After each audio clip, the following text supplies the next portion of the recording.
Welcome to Revenge with Lyra. On Easter Sunday, my mom handed my sister the keys to a brand new $75,000 SUV. The crowd clapped. Cameras flashed. Champagne bottles popped. Then she turned to me, grinning, and held out an envelope. It was thin, light, labeled, "The Outsider." Inside was a single sheet of printer paper, blank, except for one line. "You'll understand someday." I didn't cry. I didn't flinch. I just looked up at her as she tilted her head and said, "So, how does it feel to always be the backup?" I took a breath, and I smiled. "Let's see how you manage without the $7,000 I send every month." Her face changed. Sister's laugh caught in her throat. Dad blinked, confused. I dropped the envelope, turned, and walked out of the celebration. No drama. No scene. Just silence loud enough to rattle every glass in that luxury kitchen. My name is Tessa Marlowe. I'm 33. And if you think you know how this ends, stay tuned. What happens when the family you kept afloat tries to drown you, and you learn to swim alone? Because sometimes the most dangerous person at the table isn't the one screaming. It's the one quietly rewriting the menu. And I had just deleted my mother from the budget. That night, I turned off my phone. Not out of pettiness. Out of peace. Because for the first time in years, I didn't owe them anything. No explanations, no deposits, no rescues. Monday morning, I skipped my usual bank transfer. The $7,000 that usually paid off Mom's mortgage, sister's credit cards, and Dad's silent medical bills stayed in my account. And I sat in a quiet coffee shop, tasting the luxury of saying no. By Tuesday, the messages started. Missed calls. Group chat pings. Even Ezra, my sister's golden retriever of a fiancé, texted, "Hey, your mom's been asking for you. She said it's serious." I didn't reply. By Wednesday, things escalated. An urgent email from my sister titled, "Emergency. Call now." Inside, just one sentence. "You can't seriously be doing this." "No, please." "No, we're sorry." Just panic disguised as pride. I deleted it. Then Thursday came. At 12:47 a.m., a knock rattled my apartment door. I froze. Another knock. Louder. Then a voice. "Tessa, it's me." Mom. Her voice was thin, shaky, the kind you fake when you need something. We need to talk about the house." I didn't move. Not yet. Because the woman who once gifted my sister a luxury SUV while handing me an insult was now standing on my welcome mat. But this wasn't a confrontation. Not yet. This was the sound of entitlement collapsing under its own weight. And I was going to watch it fall, one brick at a time. I didn't open the door that night. I just watched her through the peephole, pacing, rubbing her hands, muttering to herself like a woman rehearsing a sales pitch. Eventually, she left. But the next morning, I got a voicemail. "Tessa, it's your father. Can you please call me back? There's something going on with the bank. It's urgent." I almost laughed. Dad hadn't called me directly in 2 years. Not when I bought my apartment, not when I landed that consulting contract, not even when I was in the hospital with pneumonia. Now, suddenly, my silence had value. I checked the shared account I used to auto-transfer funds. It was overdraft. Mom had clearly kept spending like nothing changed.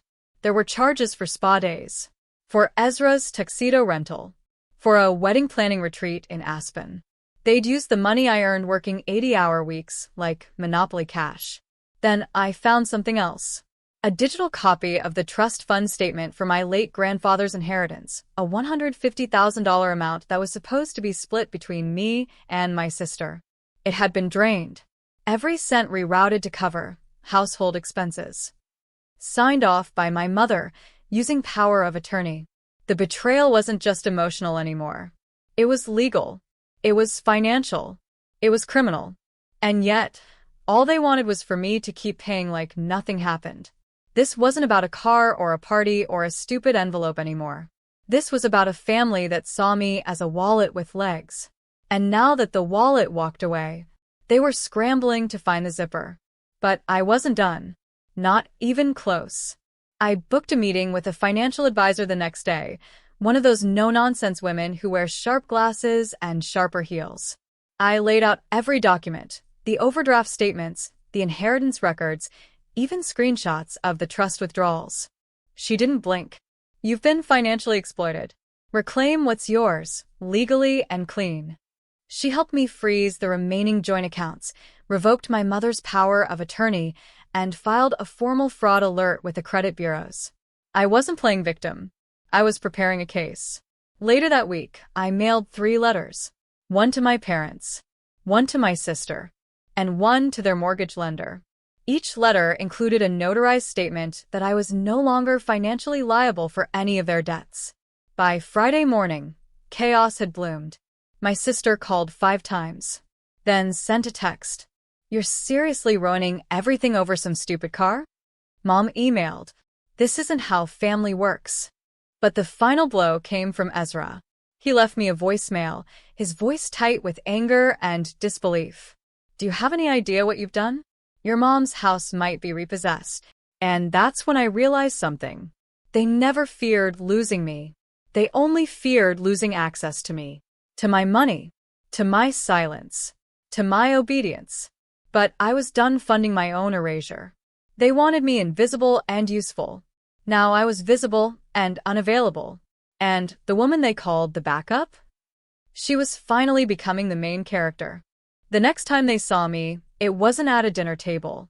It was at a public charity gala one I was sponsoring. I donated $50,000 in my daughter's name, set up scholarships for girls from struggling households. On the invitation list?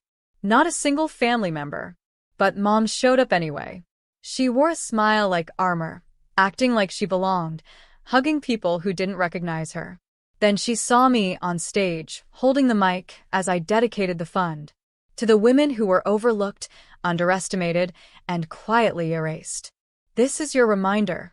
You're not invisible. You're indispensable." Applause thundered. My mother's smile cracked. Afterward, she cornered me in the hall, her voice low, urgent. "You're embarrassing us. Ezra's wedding is next month. Just come. Just be normal."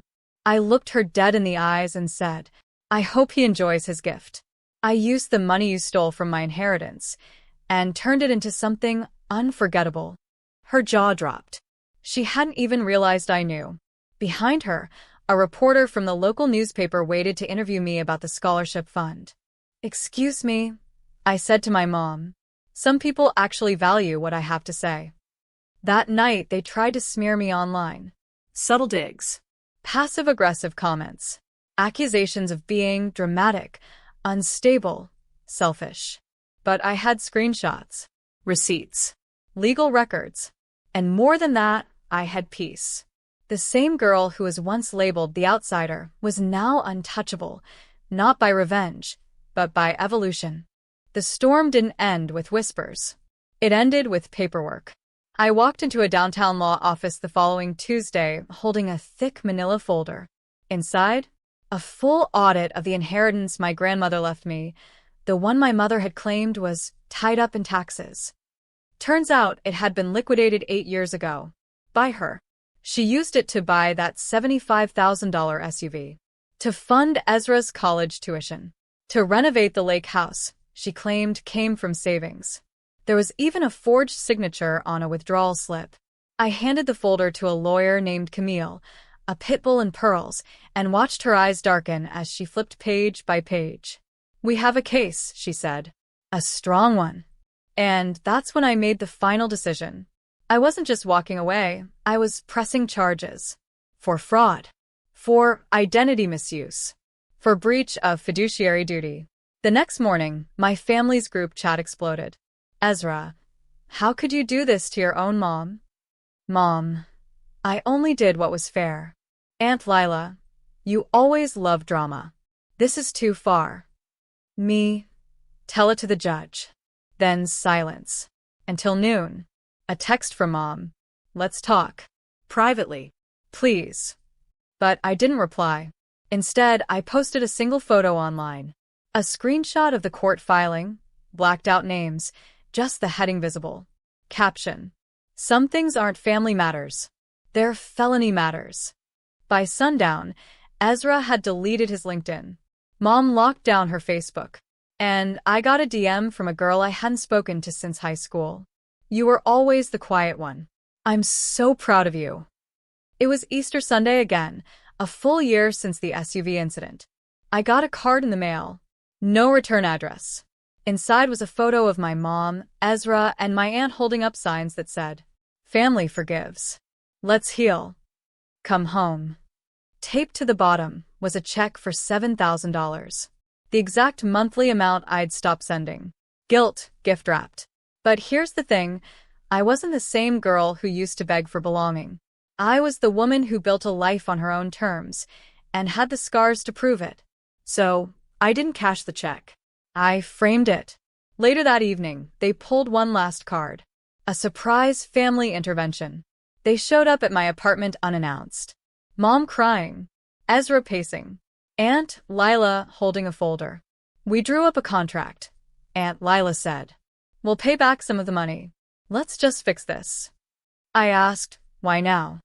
Ezra looked at the floor. "Because I'm running for a local council seat. And your lawsuit makes things messy." There it was. Not remorse. Just reputation management. I stood silent for a full 10 seconds.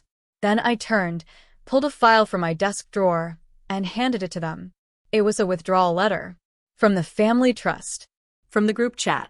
From the legal mediation. From every agreement tying me to them. You want forgiveness? Start with the mirror. I opened the door. And, if you ever want to speak to me again, try showing up for something that isn't about money. They left in silence. But for the first time, I didn't cry when the door shut. I smiled. I didn't post a clapback. I didn't blast them online. I didn't even cancel the check, though I could've. Instead, I built something better. That spring, I used the $7,000 they mailed to start a microgrant fund, one that helped women escape toxic family dynamics and start over. First month, 2 applicants. By summer, over 60. Each story reminded me, I wasn't alone. I wasn't crazy. And I wasn't bitter. I was awake. I changed my last name. I changed my locks. I changed my definition of family. On the anniversary of the SUV betrayal, I hosted a quiet dinner at a local community center. No streamers. No drama. Just 13 women who'd been left out, let down, or locked out, now rebuilding. We toasted with lemonade. Someone played Nina Simone in the background. And when they asked how I pulled through, I said, I stopped waiting for my family to love me right, and started loving myself loudly. The next morning, I received one final message. It was a handwritten letter from my mom. You were always the smart one, the strong one. I just didn't want to see it. I know we've lost you, but I hope you never feel lost again. I folded the letter gently. Not to forgive, not to forget, just to file it under closure. Then I lit a candle, opened the windows, and breathed. Deep, slow, free. They used to call me dramatic. Now, they just call me gone. I didn't burn bridges. I built boundaries. And, on the other side of them, I found peace, purpose, and a version of myself that no one could silence again.